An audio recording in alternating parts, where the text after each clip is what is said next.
ವಿದ್ಯಾರ್ಥಿಗಳೇ, ಬೀಜೋಕ್ತಿಗಳ ಗುಣಾಕಾರದ ಮುಂದಿನ ವಿಡಿಯೋ ಭಾಗಕ್ಕೆ ನಿಮಗೆಲ್ಲರಿಗೂ ಸ್ವಾಗತ. ಈ ಹಿಂದಿನ ವಿಡಿಯೋ ಭಾಗದಲ್ಲಿ ನಾನು ಏಕಪದಗಳ ಗುಣಾಕಾರದ ಬಗ್ಗೆ ತಿಳಿಸಿದ್ದೇನೆ. ಒಂದು ಏಕಪದದಿಂದ ದ್ವಿಪದಕ್ಕೆ ಹೇಗೆ ಗುಣಿಸುವುದು ಅಂತ. ಈ ಒಂದು ವಿಡಿಯೋದಲ್ಲಿ ದ್ವಿಪದಗಳ ಗುಣಾಕಾರದ ಬಗ್ಗೆ ಚರ್ಚಿಸೋಣ. ಒಂದು ಉದಾಹರಣೆಯ ಮೂಲಕ ಒಂದು ಉದಾಹರಣೆ ತೆಗೆದುಕೊಳ್ತಾ ಇದ್ದೀನಿ. 2x + 3y ಗುಣಿಸು 2x ವರ್ಗ + 3xy. ಇವೆರಡು ಕೂಡ ದ್ವಿಪದಗಳು. ಈ ದ್ವಿಪದಗಳನ್ನು ಗುಣಿಸುವುದು ಹೇಗೆ ಅಂತ ನೋಡೋಣ. 2x + 3y ಗುಣಿಸು 2x ವರ್ಗ + 3xy ಇದ್ದಾಗ ಮೊದಲಿಗೆ 2x ನಿಂದ 2x ವರ್ಗ + 3xy ಗುಣಿಸಬೇಕು. ಆ ನಂತರ 3y ನಿಂದಲೂ ಕೂಡ 2x ವರ್ಗ + 3xy ಗುಣಿಸಬೇಕು. ಇದು ಎರಡೂ ಪದಗಳಿಂದ ಪ್ರತ್ಯೇಕವಾಗಿ ಗುಣಿಸಬೇಕು. ಈಗ ಮುಂದಕ್ಕೆ ನೋಡಿ. 2x ನಿಂದ 2x ವರ್ಗ + 3xy ಗುಣಿಸಬೇಕು. ಕೂಡಿಸು ಈ ಚಿಹ್ನೆಯನ್ನು ಹಾಕ್ಕೊಂಡು 3y ಇಂದಲೂ ಕೂಡ 2x ವರ್ಗ + 3xyಗೆ ಗುಣಿಸಬೇಕು. ಈಗ ಈ ಹಿಂದೆ ನಾವು ಕಲಿತಂತಹ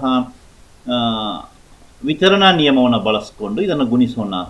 2x ನಿಂದ 2x ವರ್ಗಕ್ಕೆ ಗುಣಿಸಬೇಕು, 3xyಗೆ ಗುಣಿಸಬೇಕು. ಅದೇ ಥರ 3y ನಿಂದ 2x ವರ್ಗಕ್ಕೂ ಗುಣಿಸಬೇಕು, 3xyಗೆ ಗುಣಿಸಬೇಕು. ಗುಣಿಸಿದಾಗ 2x ಗುಣಿಸು 2x ವರ್ಗ ಪ್ಲಸ್ 2x ಗುಣಿಸು 3xy ಕೂಡಿಸು 3y ಗುಣಿಸು 2x ವರ್ಗ ಪ್ಲಸ್ 3y ಗುಣಿಸು 3xy. ಈಗ 2x ನೋಡಿ, 2x ಎರಡು ಕಡೆ ಬಂದಿದೆ. ಅದೇ ಥರ 3y ಕೂಡ ಇಲ್ಲಿ ಎರಡು ಕಡೆ ಬಂದಿದೆ.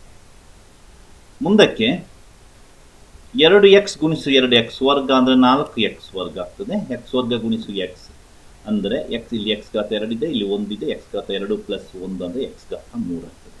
4x ಘಾತ 3 ಪ್ಲಸ್ 2x ವರ್ಗ y, x ವರ್ಗ ಆಗ್ತದೆ y ಕೂಡಿಸು 3y ಗುಣಿಸು 2x ವರ್ಗ ಅಂದರೆ 6x ವರ್ಗ y ಪ್ಲಸ್ 3y ಗುಣಿಸು 3xy ಅಂದರೆ 3xy ವರ್ಗ.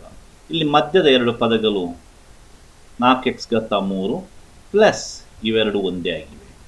ಸೊ ಅದನ್ನು ಕೂಡಿಸಿದಾಗ 12x ವರ್ಗ y ಪ್ಲಸ್ 9xy ವರ್ಗ ಬರ್ತದೆ. ಇದು ನಮಗೆ ಬೇಕಾದಂತಹ ಉತ್ತರ. 4x ಘಾತ 3 ಪ್ಲಸ್ 12x ವರ್ಗ y ಪ್ಲಸ್ 9xy ವರ್ಗ. ಈ ರೀತಿ ಪ್ರತಿಯೊಂದು ಹಂತವನ್ನು ವಿವರವಾಗಿ ವಿವರಿಸಿದ್ದೇನೆ. ನಿಮಗೆ ಅರ್ಥ ಆಯಿತು ಅಂತ ಭಾವಿಸ್ತೀನಿ. ಮುಂದಿನ ವಿಡಿಯೋ ಭಾಗದಲ್ಲಿ ಮತ್ತೆ ಭೇಟಿಯಾಗೋಣ. ಧನ್ಯವಾದ.